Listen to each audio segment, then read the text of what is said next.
नमस्कार, India daily देख रहे हैं आप और आपके साथ मैं खुरतू। बुलेटिन की शुरुआत करेंगे और आज बात करेंगे पाकिस्तान की। जिन्नालैंड पाकिस्तान एक बार फिर अपने ही बोए हुए जहर की फसल काट रहा है।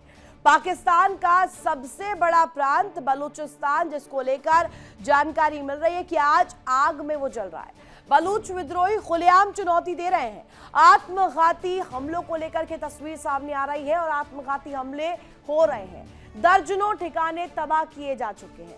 तकरीबन 200 बीएलए लड़ाके, जिनमें महिलाएं भी शामिल थीं, छोटे छोटे समूहों में बंटकर एक साथ आत्मघाती धमाके और गोलीबारी की गई। पुलिस थाने में देखा गया कि तस्वीर सामने आई जिसमें लोगों के घरों को और सेना से जुड़े अहम ठिकानों को निशाना बनाया गया, टारगेट बनाया गया। एक के बाद एक हुए इन धमाकों से पाकिस्तान दहल उठा है और बीएलए का इसमें दावा सामने आया कि उसके हमलों में 200 से अधिक पाकिस्तानी सुरक्षाकर्मी मारे गए हैं। लेकिन पाकिस्तान की तरफ से कहा जा रहा है कि हमले में 17 सैनिक और 31 नागरिक मारे गए हैं, जो कि अपने आप में बड़ा आंकड़ा पेश करता है। दर्शकों, हिंसा, अशांति और बगावत के बीच बलूचिस्तान एक बार फिर से वैश्विक ताकतों के रडार पर है। सवाल यह है कि जब हालात इतने अनस्टेबल है, इतने अस्थिर है, तब भी अमेरिका और चीन की नजर इस इलाके पर क्यों टिकी हुई है?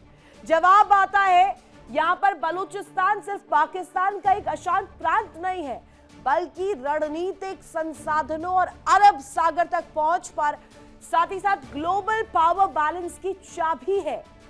चीन इसे अपने बेल्ट एंड रोड प्रोजेक्ट का अहम हिस्सा मानता है।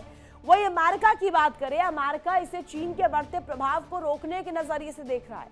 और आज इसी खास शो में हम आपको बताने वाले हैं, डिटेल्स देंगे कि कैसे बलूचिस्तान की जो जियोपॉलिटिकल अहमियत है दोनों ही के लिए, चाहे अमेरिका की बात करें, चाइना की बात करें और पाकिस्तान में जो अंदरूनी कला है, ये तीनों जो है हैंड इन हैंड चल रहा है।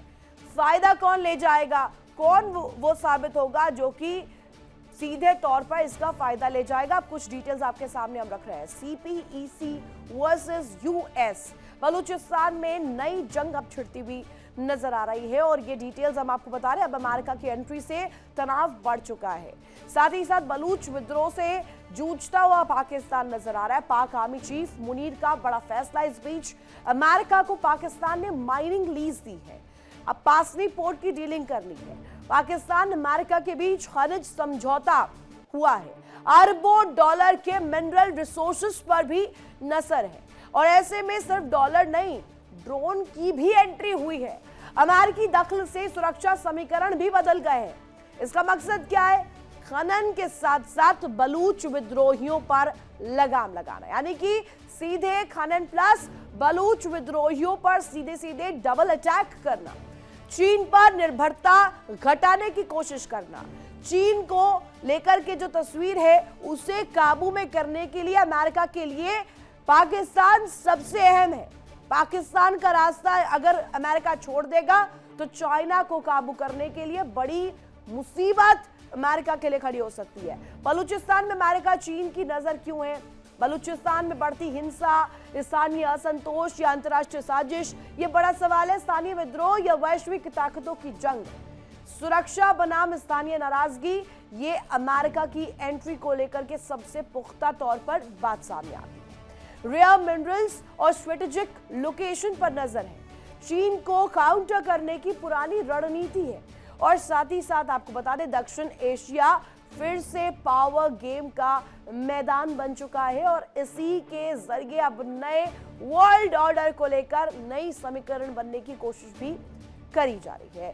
हमारे साथ खास मेहमान जुड़ेंगे, एक बड़ा पैनल होगा। सबसे तारुफ आपका सबसे पहले करवा दूं, ग्रुप कैप्टन आशीष शाह, रिटायर्ड रक्षा विशेषज्ञ, लेफ्टिनेंट कर्नल जय सोढ़ी, रिटायर्ड रक्षा विशेषज्ञ, साथ ही मेजर मोहम्मद अली शाह सर हमारे साथ कुछ ही पलों में जुड़ेंगे। और पाकिस्तान से मेरे मेहमान हुसैन जावेद जी कनेक्ट है, वो आपको स्क्रीन पर नजर आ रहे होंगे। सभी का स्वागत करना चाहूंगी। हुसैन जी, बहुत स्वागत आपका एक दफा फिर से। हम देखते हैं कि पाकिस्तान का जिक्र जब भी होता है, ये कहा जाता है कि you are being used. America भी एक तरफ से यूज कर रहा है पाकिस्तान को और अमेरिका के साथ साथ चीन भी यूज कर रहा है, चाहे वो सीपीसी के जरिए हो, माइनिंग का रास्ता अपनाने के जरिए अमेरिका का स्ट्रेटेजिक पॉइंट ऑफ व्यू हो, या चीन को रोकने के लिए अमेरिका की कोशिश आपकी जमीन को इस्तेमाल करना? आप क्या समझ रहे हो हुसैन जी? जी, सबसे पहले आपका शुक्रिया कि आपने मुझे इनवाइट किया, और जो हमारे पैनलिस्ट हैं उनको भी सलाम। देखिए, अब जिस तरह का सीन इस तरह का क्रिएट किया जा रहा है कि हम जो है कहीं ना कहीं फंस गए हैं। एक तरफ चाइना है, एक तरफ अमेरिका है, और दोनों चाहते हैं कि बलूचिस्तान के अंदर किसका होल्ड हो, कौन वहां से ज्यादा फायदा उठाए, चाहे कोई उसमें मिनरल्स के हवाले से उठाए, चाहे कोई उसमें सी पैक के हवाले से उठाए। मैं समझता हूँ ये पिक्चर जो है ना, ये सही नहीं है। क्योंकि देखिए, चाइना के साथ जो हमारा कॉन्ट्रैक्ट है वो आप सबको पता है, वो 2015 से सी पैक चल रहा है। बल्कि अब तो सी पैक 2 का फेज है, 2030 के बाद वो भी शुरू होने वाला है। और मैं आपको बता दूं, अमेरिका ने जहां जहां हमारे मिनरल्स में इंटरेस्ट शो किया है, चाइना वहां पे इंटरेस्टेड पहले भी नहीं था। तो दोनों के बिल्कुल डिफरेंट किस्म के स्कोप है, इसमें कोई तालमेल नहीं है। ऐसा नहीं है कि दोनों तरफ से दबाव कि आपने अमेरिका को नहीं आने देना, या अमेरिका कह रहा है कि अरे आपने ठीक चीन है को इस सर, तरह। करवाइए ना, मिनरल डीलिंग कराइए, कोई रोक थोड़ी रहा है।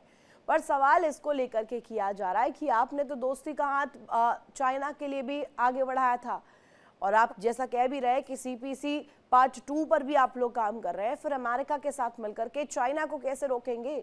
वही तो सवाल है।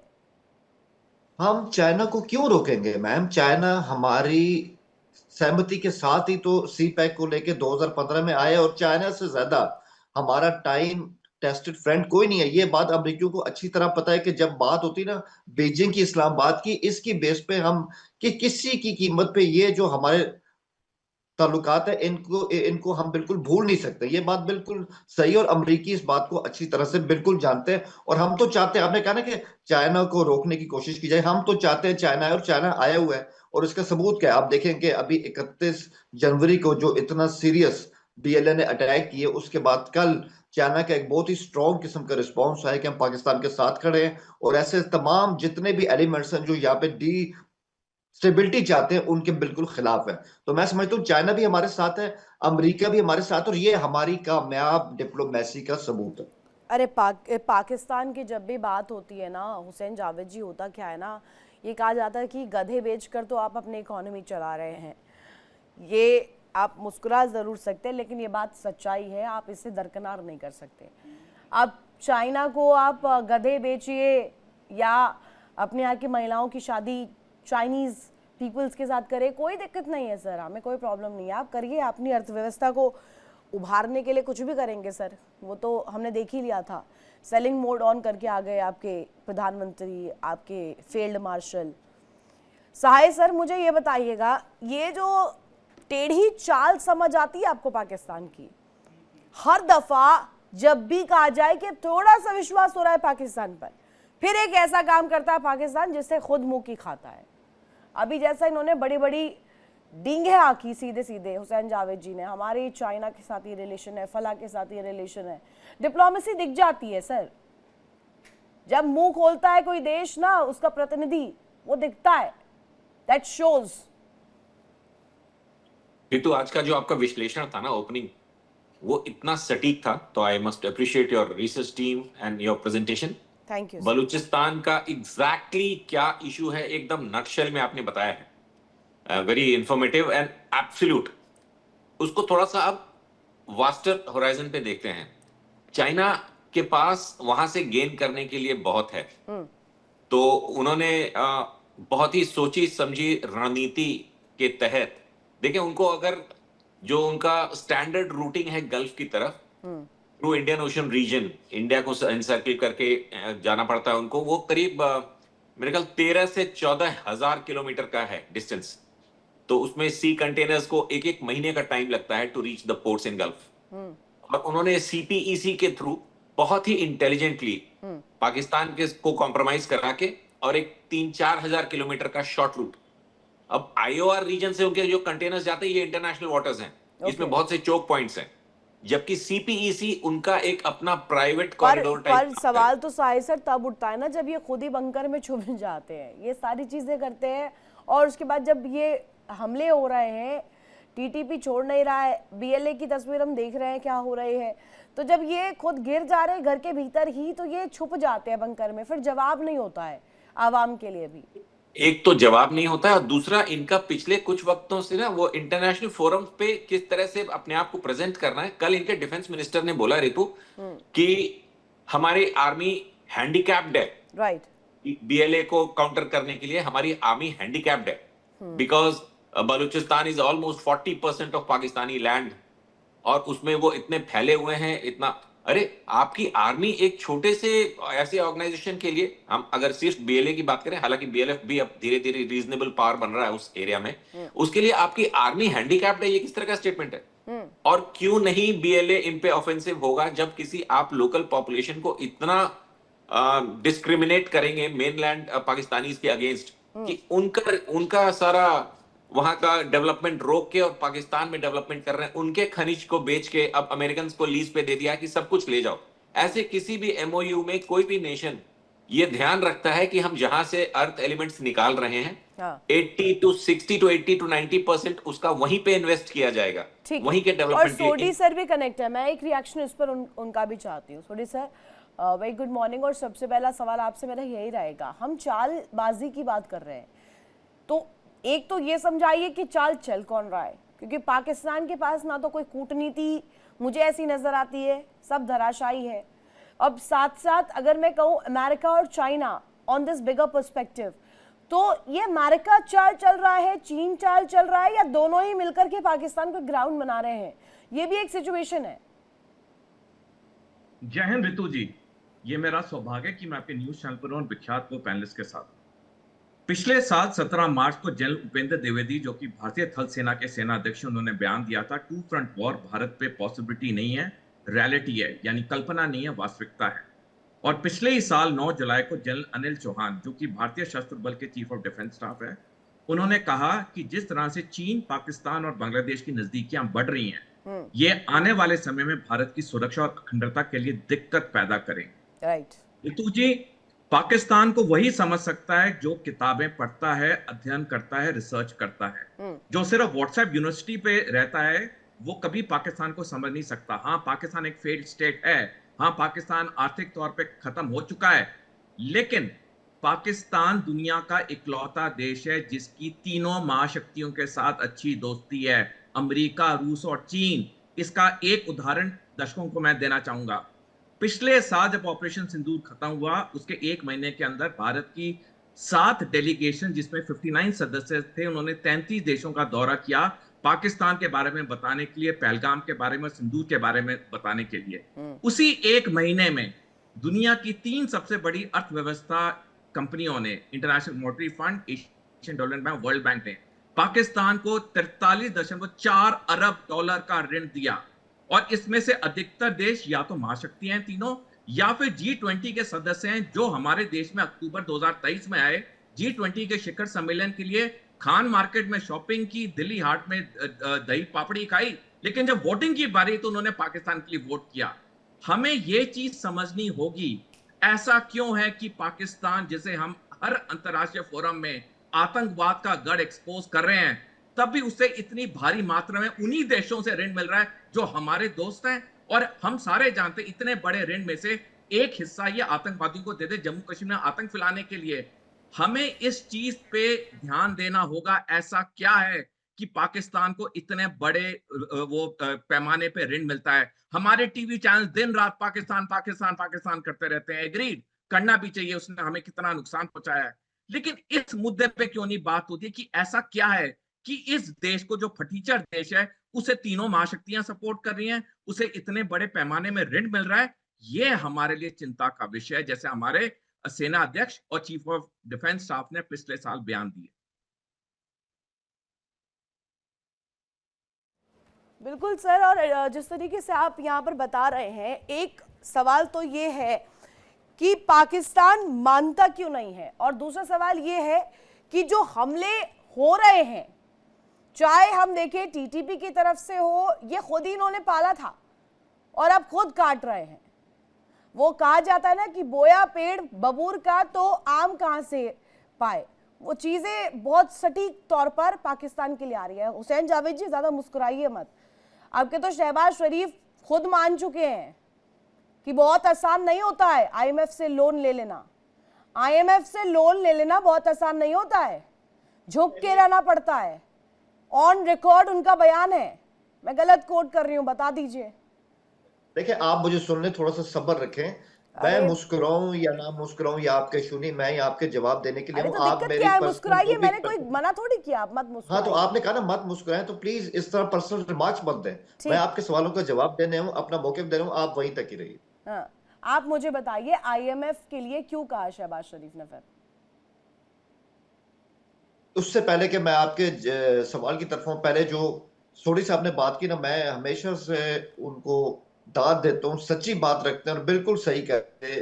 एक हमारा मुल्क हुआ जो इंडिया अपनी एनेक्स से देखता है ना, वो यही कहता है कि फटीचर मुल्क है और कंगाल मुल्क है, इनके पास कुछ भी नहीं है। लेकिन दुनिया ऐसे ही देखती, जैसे कि अभी सोडी साहब ने कहा कि चाइना के साथ भी अच्छे ताल्लुकात है, अमेरिका भी हमारे साथ है, रूस भी हमारे साथ है। और इसका सबसे बड़ा सबूत कल ही सामने आया ना।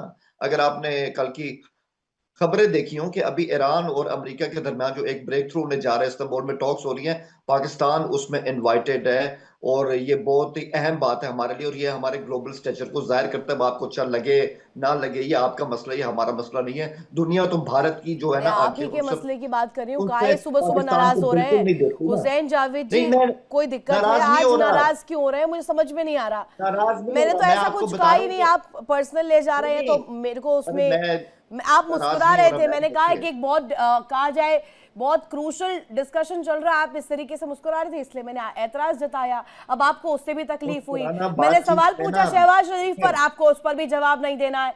तो अब मैं क्या करूं? आप तो बता मैं दीजिए, तो आपके जवाब दे हिसाब रहा से हूँ, चीजें मुझे कर लूं। जवाब।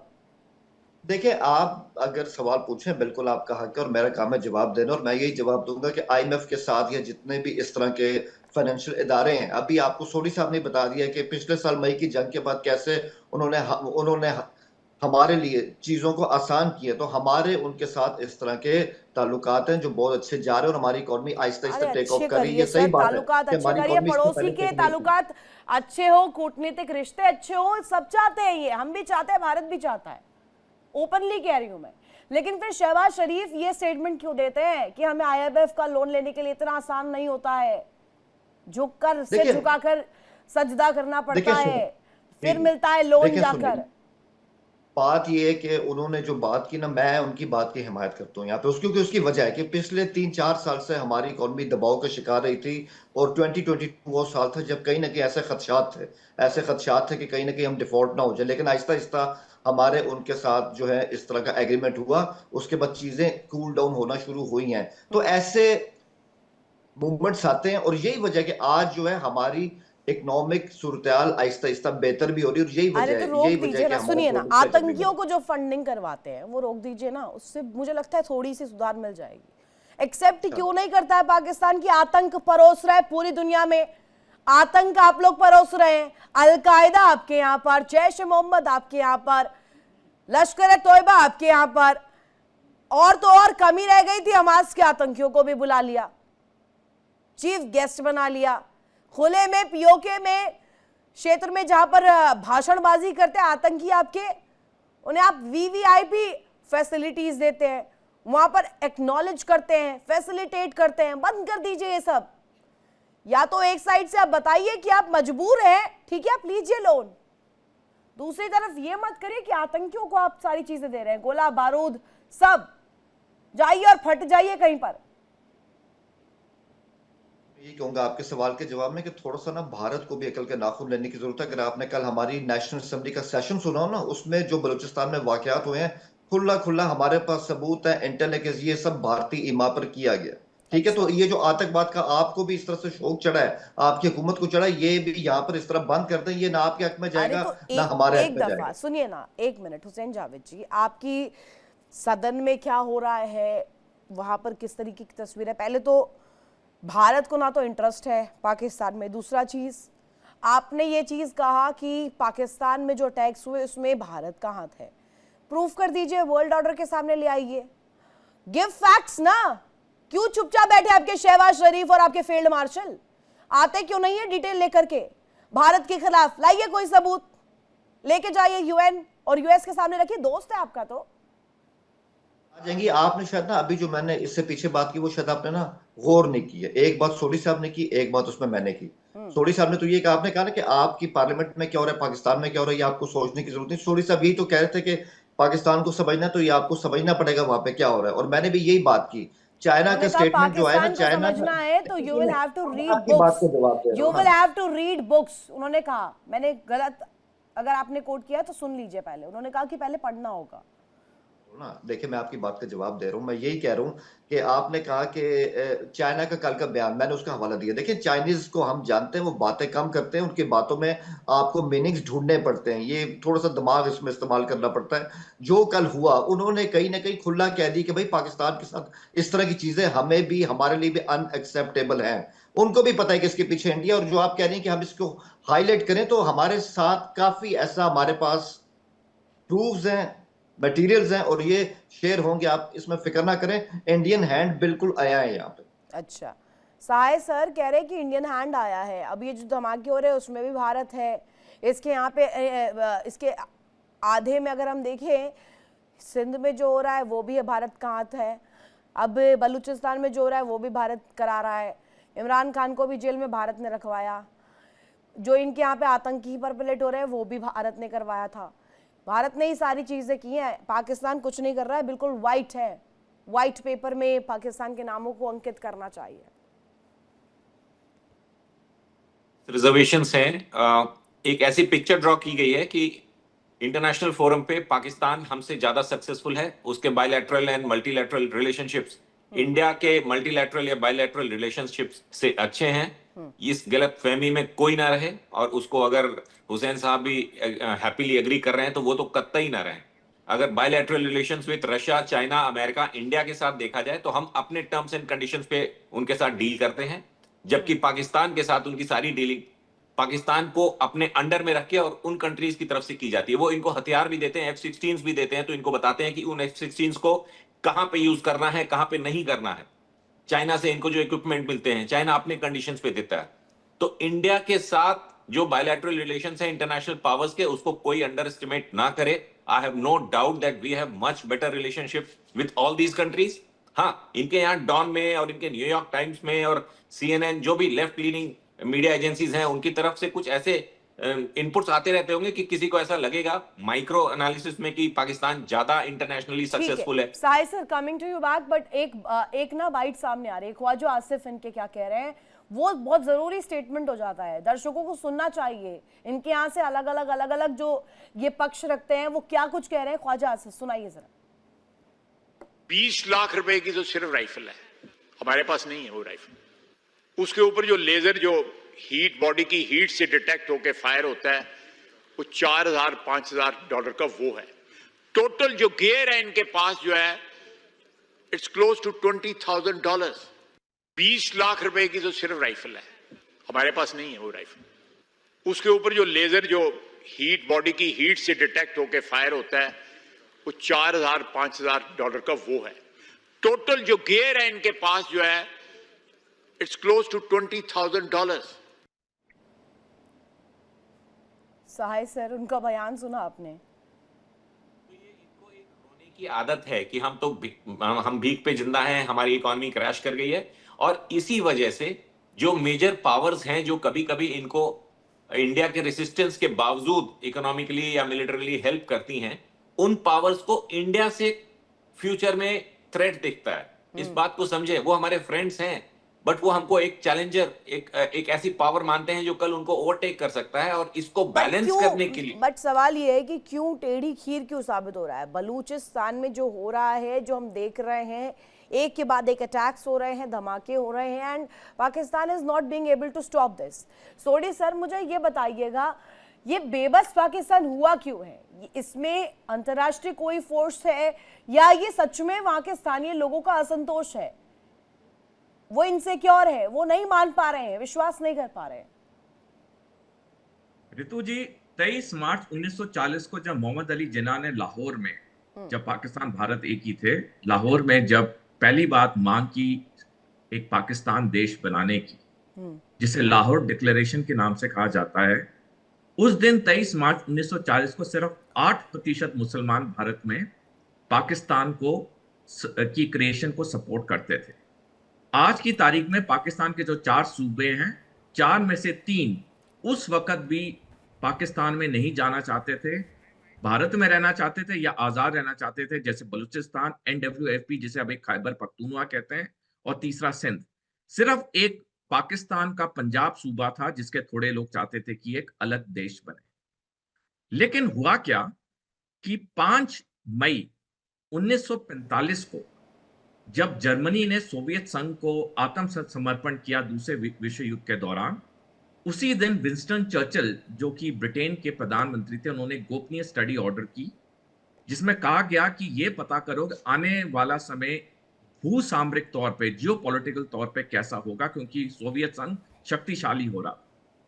14 दिन बाद 19 मई 1945 को रिपोर्ट सबमिट की विंस्टन चर्चिल को, जिसमें कहा गया कि सोवियत संघ की शक्ति बहुत बढ़ रही है, ये मिडिल ईस्ट पे भी नजरें डालेगा, सेंट्रल एशिया में भी डालेगा, इसलिए भारत का विभाजन होना बहुत जरूरी है, क्योंकि जब पाकिस्तान मुल्क बनेगा वो ब्रिटेन के साथ खड़ा होगा कि हमने वो मुल्क बनवाया।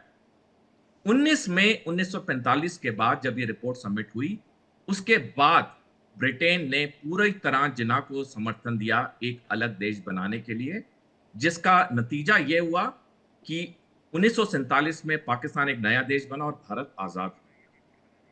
अब जो 4 में से 3 सूबे हैं जो कि उस वक्त भी पाकिस्तान ऐसा नहीं होना चाहते थे, आज भी उनके अंदर बहुत आक्रोश है। बलूचिस्तान हो गया, अभी NWFP को खैबर पख्तूनवा कहते हैं, वहां हो गया।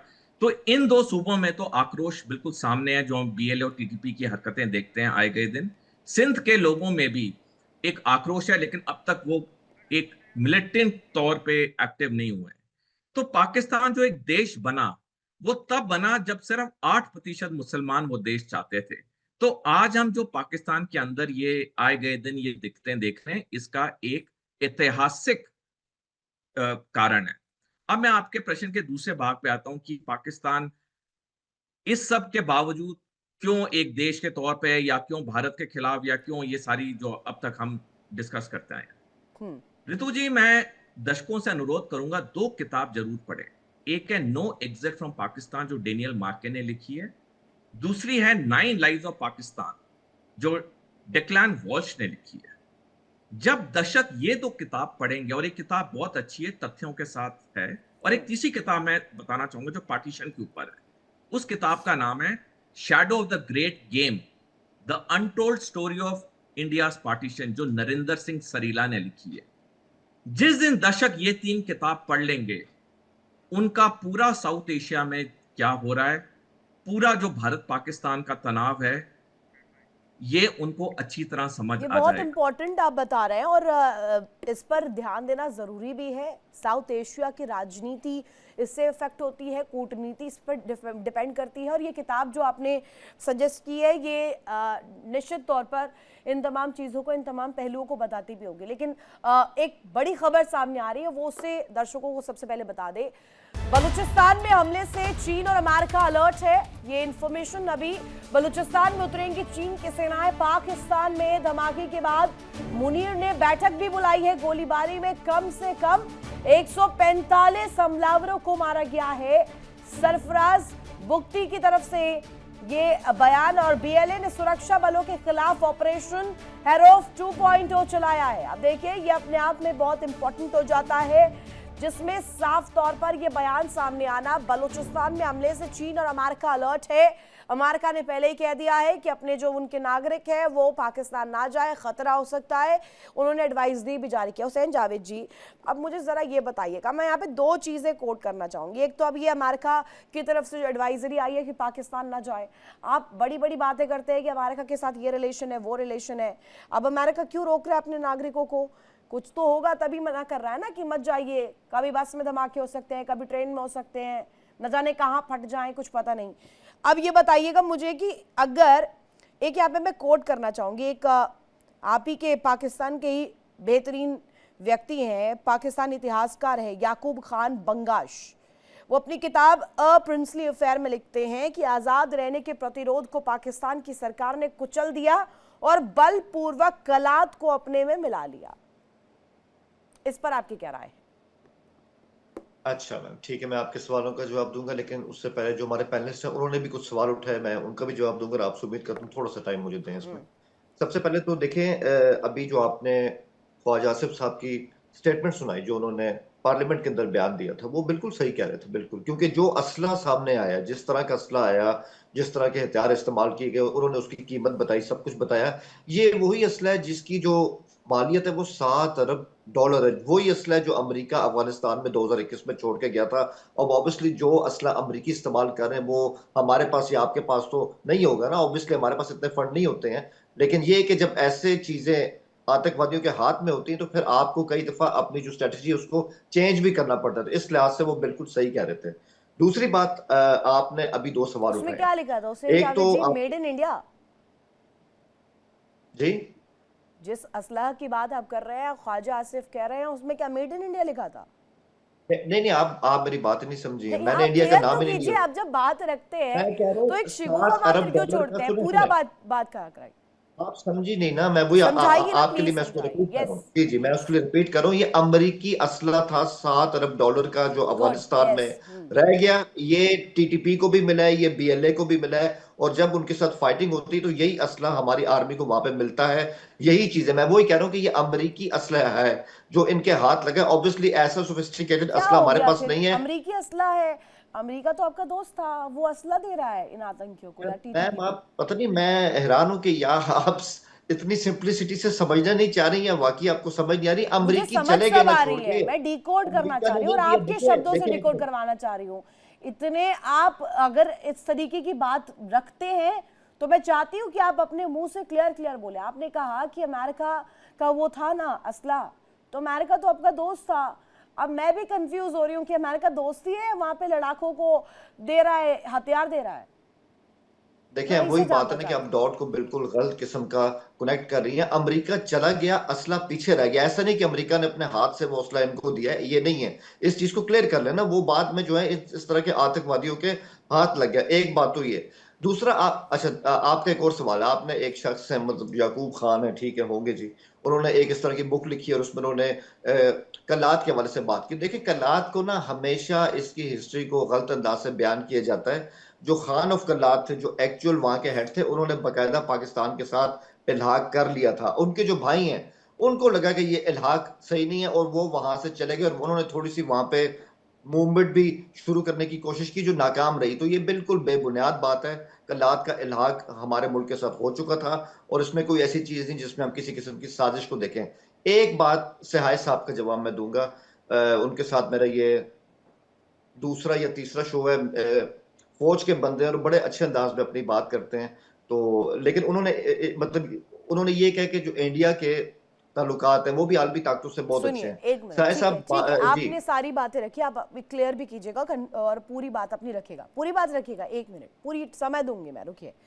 पाकिस्तान जब आजाद हुआ तब कलात को अलग स्वायत्त प्रदेश की मान्यता मिली। 11 अगस्त 1947 को कलात और मुस्लिम लीग के बीच हुए समझौते में बलूचिस्तान एक अलग देश बना, लेकिन उसकी सुरक्षा पाकिस्तान की जिम्मे दी गई। 12 अगस्त को बलूचिस्तान के शासक मीर अहमद खान ने अपनी रियासत को एक आजाद देश घोषित किया, लेकिन बलूचिस्तान की आजादी महज 227 दिनों की मेहमान थी। ये मैं नहीं बता रही हूँ, ये ऑन गूगल है, जाकर रिसर्च करिएगा, और ये सच्चाई है, अभी सामने हम देख रहे हैं। अब आप अपनी बात क्लियर कीजिए। चले, थैंक यू। देखें, सहाय साहब का जो पॉइंट था ना कि इंडिया के जो ताल्लुकात है वो भी आलमी ताकतों के साथ बिल्कुल सही है। सर, मैं आपसे समझना ये चाह रहा हूँ, चाइना की बात करें तो वो तो अरुणाचल के ऊपर भी अपना दावा इस तरह से ठोकते हैं। गलवान में जो कुछ हुआ वो आपके सामने है, ठीक है। अब आप कहेंगे कि चाइना और इंडिया की ट्रेड बहुत ज्यादा, मैं मानता हूँ इस बात को, बिल्कुल ये बात ठीक है कि ट्रेड भी है, लेकिन ट्रेड में क्वांटम ज्यादा किसके हक में जा रहा है? चाइना के, ये भी हम सब जानते हैं। अमेरिका में जब से ट्रंप साहब आए, हम सबको पता है कि उनके इंडिया के साथ ताल्लुकात हैं कैसे, ये भी सबको पता है। रूस आपका दोस्त है, मैं इस बात को बिल्कुल तस्लीम करता हूँ, लेकिन फिर क्या हुआ कि प्यूटन साहब जो हैं वो 2025 के आखिर में इंडिया में आते हैं, और SU-57 के हवाले से जो डील होनी थी वो डील नहीं हो पाती। तो ये अरे कैसे हमारी आपके डील्स, आलमी ताकतों एक के साथ मिनट ताल्लुकात चल सकते? जावेद जी, ठीक है, ऑन अ लाइटर नोट कह रही हूँ, और फिर से आप मुंह मत फुला लीजिएगा और उसके बाद फिर अब वो करिएगा कि नहीं मुझे एतराज है आपकी बात पर। ये मुझे बताइएगा, क्या बलूचों को उनका हक दिए बिना आप शांति एक्सपेक्ट कर रहे हैं पाकिस्तान में? अच्छा, मैं आपको बताता हूँ, आपका जवाब मैं देता हूँ, शॉर्टली दूंगा बिल्कुल। बलोच मैं भी हूँ, शॉर्ट पंजाबी मैं नहीं, भी हूँ, समय कश्मीरी। लीजिए पर मुझे जवाब दीजिए। अच्छा हाँ। ठीक है, ठीक है। ओके ओके, मैं क्या हूँ, मैं आपका जवाब ये है कि बलोच मैं भी हूँ, कश्मीरी मैं भी हूँ, पंजाबी मैं भी हूँ, पठान मैं भी हूँ, सिंधी मैं भी हूँ। बलूचिस्तान इस पाकिस्तान, उसको उस तरह सेपरेट करके मत देखें। और जिनकी आप बात कर रही हैं, जिन लोगों के हकूक की आप इस तरह बात कर रही हैं, जो इस तरह से हथियार लेके आ गए, ये गद्दार हैं। ये तो बलोच भी नहीं है। अभी देखें 31 जनवरी को क्या हुआ है खुजदार के इलाके में, ठीक है, और गवादर में इन्हीं आतंकवादियों ने जो जो अपने आप को बलोच आजादी पसंद कहते हैं, खवातीन के ऊपर फायरिंग की, बच्चों के ऊपर फायरिंग की, उनको शहीद किया। ये बलोच है, बलोच कल्चर ये होता ही नहीं है। तो माजरत के साथ हम तो इनको आतंकवाद कहते हैं, हम नहीं कहते। 2009 में अमेरिका ने बीएलए को एक आतंकवादी संगठन डिक्लेयर किया हुआ। ठीक है, अब मुझे ये बताइए, आप अच्छा भला तो कर रहे थे सीपीसी चाइना के साथ, मतलब अपार्ट फ्रॉम जोक्स, मतलब मैं सीरियस नोट पे बोल रही हूँ, सीपीसी की ही तारीफ कर रहे थे सारे लोग। कॉरिडोर आपने बनाया चाइना के साथ, आपने ट्रेड को लेकर की तस्वीर बनाई, ग्वादर से आपने किया, फिर पासनी का इतना क्रेज क्यों आ गया आपके फील्ड मार्शल को? आपको याद होगा, कई दिन हो चुके हैं इसी इशू पे आपकी और मेरी बात पर हुई थी, मुझे पसनी के जवाब ऊपर, नहीं ठीक है। मिला ना, मैं जवाब आपसे ओके, लेके मैं रहूंगी, दोबारा मुझे सुनिए, बताइए ना, देखिए क्यों मैं आपको, क्यों पासनी पोर्ट क्यों चाहिए? आप देखिए आपने रितु जी, मैं ग्वादर आपको, पोर्ट से कुछ ही किलोमीटर दूर है, उस क्षेत्र में अमेरिका को भी दे दिया पैर पसारने के लिए। ठीक है, तो आप बता दीजिए कि आपको दोनों को रखना है, पर जिनपिंग नहीं मान मैं, रहे, जिनपिंग अंदर से गुस्सा है आपसे। देखें उस दिन भी जवाब दिया था, आज फिर आपको दूंगा जवाब, क्योंकि सवाल आपका हक है और जवाब देना मेरा फर्ज है। मैं यही कहूंगा इसमें कि आपने उस दिन भी पसने की बात की, तो मैंने आपको उस दिन भी कहा था कि पाक अमेरिका ताल्लुकात या किसी मुल्क के भी जो ताल्लुकात होते हैं, एग्रीमेंट होते हैं ना, वो दुनिया में लिखे में होते हैं एग्रीमेंट, और वो आपको मिल जाएंगे नेट पे, आप जाके सर्च करें, मैं करूं, सबको मिल जाएंगे। अग्रीमेंट वैसे पसनी नहीं का होते हैं, जिक्र नहीं। जो है, हुसैन सुन जावेद लेना जी, मैम, सुन अग्रीमेंट लेना। सुनाइए प्लीज प्लीज। हाँ। अच्छा सुन लेना, मैं यही कहूंगा इसमें कि पसनी का जो एग्रीमेंट है ना, ये कहीं एग्जिस्ट ही नहीं करता, कोई इस पे किसी किस्म का कोई एमओयू भी नहीं है। ये मीडिया की इख्तरा है। जब ये होगा, अगर तो ये होता है, कोई बात भी नहीं चल रही है, अगर ये होगा तो आपके सामने आ जाएगा कि पसनी हमने जो है वो अमेरिका के हवाले किया या सच्चाई अपने यही पास ही है कि रखा है। आपके फिलहाल आपके ठीक है, फिलहाल आपने कुछ बोल नहीं। लिया ना, आप रुकिए। आपके प्रधानमंत्री ने, आपके फील्ड मार्शल ने बेच दिया है पसनी पोर्ट को अमेरिका को। बात इतना मोटा मोटी निकाल कर लिख लीजिए, और आगे आप खुद आकर के अगली डिस्कशन में, अगली या एक दो डिस्कशंस में जब हम कनेक्ट होंगे, ये बात क्लियर भी हो जाएगी। ये बात आप मेरी तरफ से लिख के दीजिए, क्योंकि आपके यहाँ पर होता ही यही है, बिरयानी खाते हैं और देश बेच डालते हैं। साहे सर, ये मुझे बताइए, ये पूरा जो मसला है, कहा जाता है कि बलूचिस्तान में विद्रोह है, विस्फोट हो रहे हैं, धमाके हो रहे हैं, पर ये प्लान्ड फॉरेन पावर से किया जा रहा है, लेकिन असल मसला ये है कि क्या इसमें पाकिस्तान ये कोशिश नहीं कर रहा है कि आवाम से चीजों को, बुनियादी चीजों को छुपाया जाए, जिसके बाद उन्हें कंफ्यूज किया जाए, आवाम को पता ही ना चले, आवाम को कंफ्यूजन में ही छोड़ दें। हम इतने बड़े बड़े मसले हल कर रहे हैं, उसे ढकने के लिए क्या ये कर रहे हैं? 30 सेकेंड्स का समय लूंगा जावेद साहब का। श्योर। हमारे बायलैटरल्स के बारे में इन्होंने कुछ क्वेश्चंस पूछे थे। देखें, हमारे 1962 के बाद जो भी डिफरेंसेस हैं चाइना से बॉर्डर इश्यूज पे, एक मिसाल सेट करते हैं हम। अभी कुछ दिनों पहले, कुछ वर्षों पहले, विदाउट अ वॉर चाइना ने फिंगर 3 से फिंगर 8 रिट्रीट किया है सर, बातचीत के जरिए, फ्लैग मीटिंग्स के जरिए। इतनी सेंसिबिलिटी है हमारे नेबर्स के बीच में। चाइना हमको इकोनॉमिक थ्रेट और मिलिट्री थ्रेट मानता है, और इसकी वजह से हो सकता है कि वो हमारे इमीडिएट नेबर्स को, जैसे नेपाल में कुछ डिसस्टेबिलिटीज हुई, उसमें उनका रोल पाया गया, ओली साहब के साथ वो बैकडोर से कुछ कर रहे थे। और इसी तरह आपके थ्रू सीपीईसी करते ही उसने पहला जो डिजाइन दिया, जो आपने अप्रूव कर दिया, वो पीओके से गुजारा अपने रास्ते को। मतलब वो लेजिटिमाइज कर रहा था कि पीओके आपका है, जबकि हमारे हिसाब से तो अभी वो डिस्प्यूटेड टेरिटरी है। शिमला समझौते के हिसाब से militaries have to be on both sides, वो बाद में डिसाइड होगा कि वो किसका है। तो ये सारे डिफरेंसेस हैं, और इसको हम बहुत रीजनेबल तरीके से हल करते हैं। कमिंग टू बलूचिस्तान, हम अभी भी ये मानते हैं कि वो आपका इंटरनल अफेयर है, लेकिन आप अपने कॉन्ट्रडिक्शंस को देखें साहब। कल आपने बोला है, पिछले 3 दिनों से आप बोल रहे हैं कि इंडिया का हाथ है, इंडिया का हाथ है, और आपने अपनी सबसे सीक्रेट जगह पे बोला कि वहां अमेरिकन हथियार पाए गए। तो आप सोचें हमारा कितना इंफ्लुएंस है कि हम बलूच लिबरेशन आर्मी को यूनाइटेड स्टेट्स के state of the art arms supply कर रहे हैं, गार्ड सप्लाई कर रहे हैं। ये इतना कंफ्लिक्टिंग इनपुट आपने अपने लोगों को दिया है? इंडिया सपोर्ट कर रहा है या अमेरिकन वो आर्म्स पाए जा रहे हैं? आप उसका और खुद फिर ही बोल रहे मानव हैं कि अधिकार का मुद्दा नहीं आ जाता है क्या सर? ह्यूमन राइट्स अब कहाँ गया? Massive massive. और ऊपर से ये बोलना कि हमारी आर्मी हैंडीकैप्ड है, ये फिर से चाइना को वहां लाना चाह रहे हैं, क्योंकि चाइना का कीन इंटरेस्ट है ग्वादर पोर्ट को एक्सेस अपने कब्जे में रखने का, शॉर्टर रूट से ट्रेड करने का। वो बहुत आगे की सोच के पाकिस्तान को यूज कर रहे हैं, और इनको बलोचिस को काउंटर करने के लिए एक अच्छा विंडो मिला है कि वो अटैक कर रहे हैं हमारे यहाँ। तो प्लीज चाइनीज आ जाएं और उनके खिलाफ लड़ें, इनके प्रोविंस में आके चाइना की आर्मी लड़े, क्योंकि उनको अपना इकोनॉमिक बेटरमेंट करना है। तो ये इस तरह का एक अनस्ट्रक्चर्ड इनडिसाइसिव पॉलिसी लेके चल रहे हैं। अरे आप बलूचिस्तान को स्प्लिट कीजिए, मेजर पोर्शन अपने पास रखिए, बट उनको भी फ्रीडम दीजिए, उनको अपने खनिज पदार्थ इंटरनेशनल मार्केट्स में बेच के डेवलप करने दीजिए, हॉस्पिटल दीजिए, बेसिक इंफ्रास्ट्रक्चर दीजिए, वहां के लोगों में कुछ ऐसी फीलिंग आए ओनरशिप की, ताकि वो आपके सर इतने भारी भरकम शब्द पाकिस्तान के गले से नहीं उतरेगी सर, रहने दीजिए, छोड़ दीजिए। मुझे हुसैन जावेद जी से एक जवाब चाहिए। पाकिस्तानी मीडिया में जो बलूच दृष्टिकोण को दिखाया जाता है, वो क्या आप मान रहे हैं, क्योंकि आप भी पत्रकार की हैसियत से कनेक्ट हुए हैं हमारे साथ, और मैं भी पत्रकार हूँ, ग्राउंड रियलिटीज को दिखाना और बताना हमारा फर्ज है, हमारी जिम्मेदारी है। अब हुसैन जावेद जी, क्या वो इस दृष्टिकोण से जो ग्राउंड रियलिटी है उनकी ईमानदारी के साथ चीजें दिखाई जा रही है पाकिस्तान में? इस पर तो मुझे आपका जवाब चाहिए ही, हाँ या ना। ठीक है, देखिए आपका भी मैं इस पे जवाब दूंगा, और अभी साहिद साहब ने बात की उस पर भी। साहिद साहब का जवाब पहले। सर एक तो ये कि आपने सही कहा कि ठीक है आपके चाइना के साथ जो भी इस तरह से चल रहा है, लेकिन आपने कहा कि जो हमारा पीओके है वहां से भी आपको इस पे इतराज है कि सीपैक क्यों जा रहा है। तो सर वो तो पीओके से भी जा रहा है, जिसको पीओके कहते हैं, हम उसको आजाद कश्मीर कहते हैं, जीबी से भी जा रहा है, और वो शख्स गाम से भी जा रहा है। चाइना पाकिस्तान तो कह चुके हैं किसी को भी इतराज हो, लेकिन ये तो यहाँ पे जितने मंसूबे वो इस तरह चलेंगे, और वो चल रहे हैं। फिर एक और बात सर, आपने इसमें एक जो आपने चाइना के साथ बात की ना, उसमें एक पॉइंट है।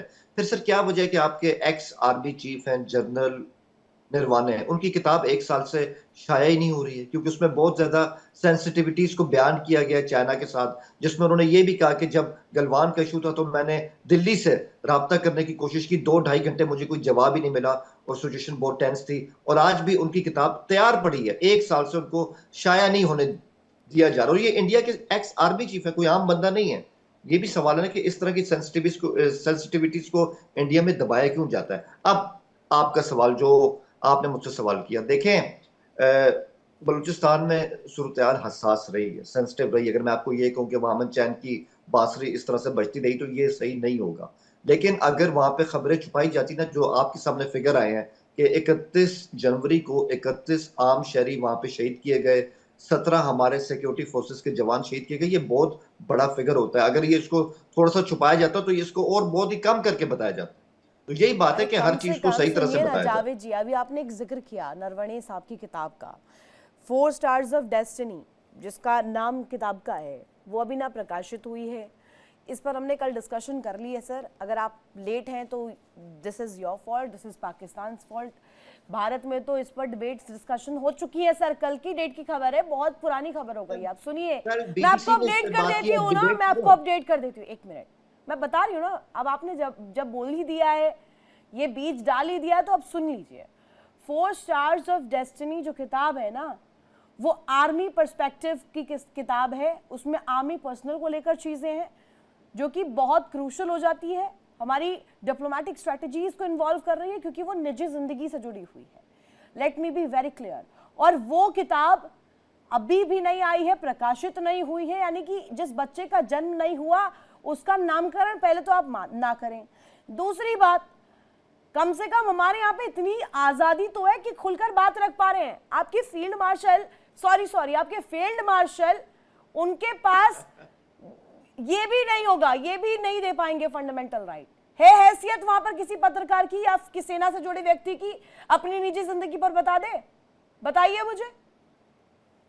देखिए मैम, बात पता है क्या है, आपने जो अपना पॉइंट दी ठीक है, आपने उस पर डिबेट की होगी, आप सही कह रहे होंगे, मैं आपके उस चीज को चैलेंज नहीं कर रहा, लेकिन जिस सबूत पे मैं बात करूं सुन लेना। देखिए अब आपने अपनी बात की, हाँ, मेरी भी सुनने एक बात। कि जो इस किताब पर शोर उठी, जो उठा, चर्चा उठी, एक तो ये कल की बीबीसी की स्टोरी थी, और दूसरा कांग्रेस ने इसको आपकी पार्लियामेंट के अंदर उठाया। अब आप कहते हैं कि कांग्रेस आपकी जमात ही नहीं थी, वो तो अरे एक वो गलत हमारी बात है ना, विपक्षी कांग्रेस आपकी पार्टी पार्टी है, है ना। हमारे यहाँ का विपक्ष और है, फिर वो हमारे आखिरी यहाँ का बात, विपक्ष है, मजबूत विपक्ष है, पॉइंट रख रहा है। बिल्कुल, हाँ, एग्जैक्टली आपके यहाँ एग्जैक्टली। पर थोड़ी, एक बात, आपके यहाँ की तरह थोड़ी इमरान खान को जेल के भीतर डाल दे आवाज बोलने पर।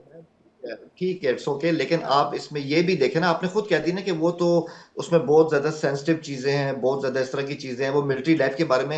यही तो मेरा सवाल था कि वो सेंसिटिविटीज को सामने नहीं लाया नहीं जा रहा, यही तो मेरा सवाल था, और आपने मेरे सवाल की बिल्कुल ठीक है, तायद मैं कर आपकी दिया। बात ले ली, मैंने आपकी बात ले ली। मुझे आप बताइए, है हैसियत आपके यहाँ पर किसी सेना के व्यक्ति की जो ऐसी किताब ले आए? जी, सुन लें, अब आप सुनाइए सुन लें, आपने सुनाइए सवाल प्लीज। किया ना, मैं हाँ, आप जवाब दे रहा हूँ, जी जी, प्लीज जवाब दे प्लीज रहा हूँ। प्लीज। जनरल शाहिद अजीज की किताब अगर इंडिया में वो मिलती है, ये खामोशी कहाँ तक, वो पढ़ लीजिएगा, वो बहुत ज्यादा ओपनली लिखी गई है, ठीक है। इसके अलावा जनरल के एम आरिफ, जिन्होंने जनरल जिया के साथ काम किया, उन्होंने भी किताब लिखी थी वर्किंग विद जिया, उसमें आप दोनों देख लें किताबें पढ़ी तो हैं आपको मैंने, पता चल जाएगा दोनों कितना सच किताबें बोलोगे। पढ़ी सुन हैं लें मैंने। अब, हाँ, देखें, सुन तो ले, अब आपका जवाब ही दे रहा हूँ ना। ब्रिगेडियर सद्दीक सालेक की किताब विटनेस टू सरेंडर भी पढ़ने, जो 1971 के हिसाब से लिखी गई थी। अभी तो 3 किताबों के नाम ले रहा हूँ, आपके पास टाइम भी कम है, मैं तो बहुत किताबों के नाम ले सकता हूँ जिसमें हर चीज को ओपनली लिखा गया। आपकी जो शुरुआत की दोनों किताबें मैंने पढ़ी हुई हैं, मुझे गुड। दोनों में कुछ ऐसा नहीं लगा। तीसरी वाली का नाम मैं समझ नहीं पाई। दोनों किताबें जो शुरू में आपने बोला, दोनों पढ़ी हैं। विटनेस टू सरेंडर, सुनिए, अब विटनेस टू आपने स्टार्स ऑफ डेस्टिनी किताब का जिक्र किया था, इसलिए मैंने आपसे पूछा भी, वरना हमें कोई दिलचस्पी नहीं है पाकिस्तान में, एक रत्ती इंटरेस्ट नहीं है। मुझे बस ये जानने में इंटरेस्ट है कि आप कितना विद्रोह को अंदर झेलते हैं, अपनी आवाम को छलते हैं, अपनी आवाम के साथ ये हरकतें करते हैं, उसके बाद आकर के डिफेंड भी करते हैं। साहे सर और सोडी सर, पहले सोडी सर आप मुझे बताइएगा, ये कई दफा कहा जा चुका है कि ट्रंप तो विस्तार चाह रहे हैं, चीन विस्तार चाह रहा है, दोनों के स्ट्रेटेजिक पॉइंट ऑफ व्यू अलग अलग हो सकते हैं। चीन चाहता है कि जमीन के तौर पर बढ़ जाए, जमीनी विस्तार हो, और ट्रंप का विस्तार आप समझ ही रहे हैं कि कैसे वो ग्राउंड मानता है पाकिस्तान को, जब भी इस्तेमाल हो टिश्यू की तरह यूज किया जाए, फेंक दिया जाए।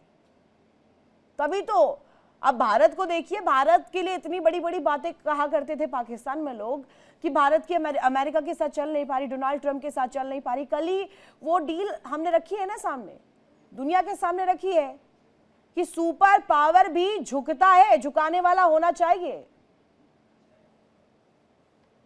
ऋतु जी देखिए, जैसे पिछले साल हमारे सेना अध्यक्ष और चीफ ऑफ डिफेंस स्टाफ ने सुरक्षा चुनौतियों की बातचीत की है, मेरे मायने में वो ज्यादा गहरा और गंभीर है बनस्पत कोई व्यापार के। हाँ, क्या सुरक्षा और सिक्योरिटी चैलेंजेस खत्म हो गए हैं हमारे पड़ोसी मुल्कों से?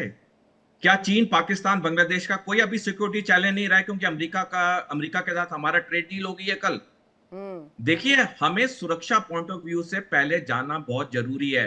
पैसे तो आएंगे जाएंगे, पैसा कम होगा ज्यादा होगा, लेकिन जो हम पे 3.5 फ्रंट वॉर मंडरा रहा है, जिसकी चेतावनियां हमारे बड़े बड़े जनरल दे रहे हैं, हमारे वायु सैनिक अध्यक्ष दे रहे हैं, मेरी राय में वो ज्यादा गहरा और गंभीर मुद्दा है। जहां तक चीन और अमेरिका और रूस की बात है, उन्हें तो पाकिस्तान से मतलब है, वो तो पाकिस्तान से अपना फायदा उठाएंगे, पाकिस्तान को पैसे देंगे, पाकिस्तान खुश है। जहां तक पाकिस्तान की बात है ऋतु जी, हमें थोड़ा इतिहास में जाना होगा, मेरे को 2 मिनट देना प्लीज। 1971 में जब भारत ने पाकिस्तान को युद्ध में हराया और पाकिस्तान को 2 टुकड़े कर दिए, अगले महीने 24 जनवरी 1972 को पाकिस्तान के मुल्तान शहर में एक कॉन्फ्रेंस हुई जिसे मुल्तान कॉन्फ्रेंस के नाम से जाना जाता है, और इसकी अध्यक्षता उनके तब के वजीर आजम जुल्फिकार अली भुट्टो ने की। मुल्तान कॉन्फ्रेंस में पाकिस्तान के भविष्य के लिए 3 अहम निर्णय लिए गए। पहला, पाकिस्तान परमाणु हथियार बनाएगा। वो 1998 में उन्होंने न्यूक्लियर टेस्ट करके दुनिया को बता दिया कि अब वो न्यूक्लियर नेशन है। दूसरा, मुल्तान कॉन्फ्रेंस में डिसीजन लिया गया कि पाकिस्तान पाकिस्तान भारत में आतंकवाद को समर्थन करेगा, अशांति अस्थिरता फैलाने के लिए। वो भी पाकिस्तान ने किया। 15 साल पहले पंजाब में आतंकवाद का समर्थन किया, और 36 साल से ज्यादा हो गए जम्मू कश्मीर में ये आतंकवाद का खुलेआम समर्थन कर रहा है, खुलेआम।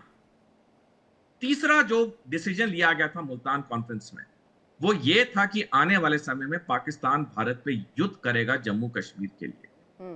अब पाकिस्तान को ये तीसरा पॉइंट सफल होते हुए नहीं दिख रहा था, क्योंकि जो जो 5 सैनिक मुठभेड़ हुई अब तक, भारत ने हमेशा पाकिस्तान को हराया है।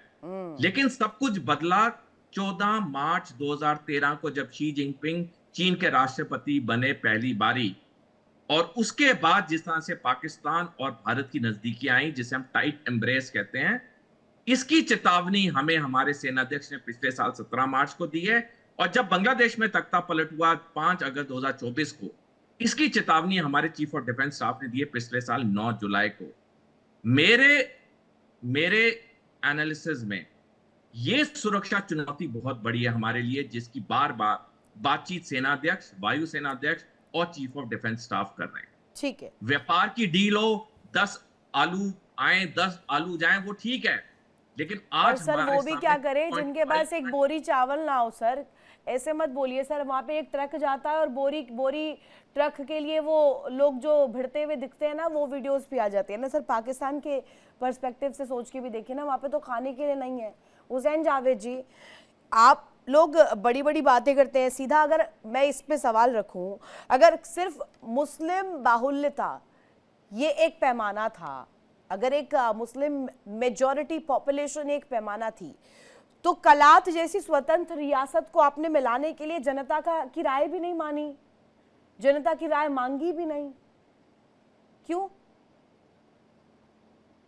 कलात के बारे में आपका अपना परसेप्शन है, ठीक है, I am okay with that, मुझे कोई इशू नहीं। लेकिन मैंने आपको फैक्ट्स बता दिए कि जो खान ऑफ कलात थे, नहीं, मुझे ये जानने में इंटरेस्ट है। कई दफा कहा जाता है कि मुस्लिम मेजॉरिटी वहां पर है, इस वजह से जोड़ा मुस्लिम है। हाँ, देखिए है तो मुस्लिम ही ना, बिल्कुल ये बात सही है कि बलूचिस्तान के अंदर चाहे बकरानी रहते हैं, पख्तून रहते हैं, बलोच रहते हैं, है तो सारे मुस्लिम, एक बॉन्ड वहां पे क्लियर है बिल्कुल। मैं वही कह रहा हूँ कि खान ऑफ कलात के साथ जनाज साहब ने 1947 में ये इलाहाक जो था ये हो गया था, और जनाज साहब बाकायदा कलात भी गए थे, आज भी वो वहाँ पे उनकी बिल्डिंग है वहाँ पे।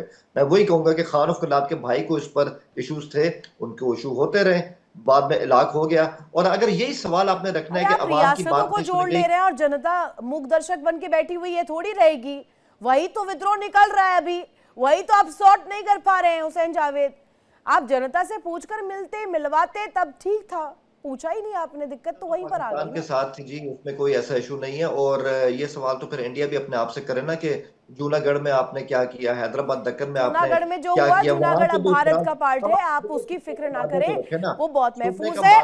भारत के बारे में आप बिल्कुल ना सोचे, भारत की रक्षा भारत खुद कर लेगा। साय सर, लास्ट कमेंट आपसे मैं चाहती हूँ, हमने दिखाया है पूरी दुनिया को वर्ल्ड ऑर्डर बदलते कैसे है, वर्ल्ड ऑर्डर को चलाया कैसे जाता है, और जो पहिया है ना वर्ल्ड ऑर्डर का, वो हर दफा बदलता है। अब चाहे हम देखें मदर ऑफ ऑल डील्स की बात करें या यूएस के साथ जो हमारा एग्रीमेंट कल हुआ है उसकी बात करें, हमने दिखाया है दुनिया को कि दमखम और कॉन्फिडेंस के साथ अगर डिप्लोमेटिक स्ट्रेटजी के साथ हम काम करें, वो आपके देश के लिए काम करता है, ना कि बिरयानी खाकर जायका आप लेने चले जाते हैं Washington DC. Ritu, with due sincerity, as a reasonable, sensible neighbor, मुझे ये बहुत दुख है कि इतने एनालिस्ट, इतने पढ़े लिखे लोग बैठे हुए हैं पाकिस्तान में भी, उनको बलूचिस्तान में एक गोल्डन अपॉर्चुनिटी थी अपने सारे क्राइसिस को खत्म करने की। Balochistan is too rich in earth elements, उसके लिए अमेरिकन टीम को बुला के अच्छा excavation and extraction and selling of these elements Pakistan के पास भी वेयरविदऑल था। ये आराम से उसको यूज करके वहां पे एक सीबीएम, कॉन्फिडेंस बिल्डिंग मेजर्स बोलते हैं, वहां के लोगों के द्वारा ये सारे एक्सकवेशंस करा के और उनका इंटरनेशनल ट्रेड करते, इनकी काफी क्राइसिस खत्म हो जाती। कई बार सर वो चीन है, चीन की चालबाजियां पाकिस्तान उसमें पड़े भी ना, सिर्फ गधे ही बेचे उन्हें, और गधे बेचकर अपनी इकोनॉमी चलाए। बहुत शुक्रिया कीमती वक्त देने के लिए आप सभी का, और यहाँ पर इस डिस्कशन में शामिल होने के लिए भी शुक्रिया। हालांकि ये पूरा मुद्दा जो है, जिसमें सीधे सीधे कहा जा रहा है कि अंदरूनी घर के भीतर जो कलह इस वक्त पाकिस्तान में है, वो उसे सुलझाए बिना बड़ी बड़ी डील्स और शिगुफे जो है अंतर्राष्ट्रीय मीडिया में, अंतर्राष्ट्रीय जगत में रख रहा है, चाहे अमेरिका के साथ रिलेशंस हो, चाइना के साथ रिलेशंस हो। हालांकि ये सब धता साबित होते हैं क्योंकि पाकिस्तान खुद आतंकवाद से घिरा हुआ है, आतंकवाद के मसले पर एक्सपोज हो जाता है।